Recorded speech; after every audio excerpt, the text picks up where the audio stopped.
गुस्से के वक्त बर्दाश्त का एक लम्हा तुम्हें हर बार शर्मिंदा होने से बचा सकता है। अगर दुनिया फतह करनी है तो आवाज और लहजे में नरमी पैदा करो, क्योंकि लहजे का असर अल्फाज से ज्यादा होता है।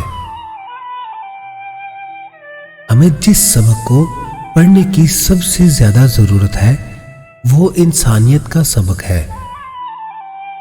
अगर आप अपने मकसद को पाने के लिए सख्त मेहनत नहीं करते तो जो आपको नहीं मिला उस पर गमगीन नहीं होना चाहिए। एतमाद कमाया जाता है, इज्जत दी जाती है और वफादारी का मुजाहरा किया जाता है। इनमें से किसी एक के साथ खयानत तीनों को खो देता है। उस शख्स के साथ मोहब्बत करो जो नेकी करके भूल जाए और जो हक उस पर हो उसे अदा करे। जब ज़मीर गुलामी का आदी बन जाए तो ताकत कोई मायने नहीं रखती। ख्वाब जिनके ऊंचे और मस्त होते हैं, इम्तिहान भी उन्हीं के जबरदस्त होते हैं।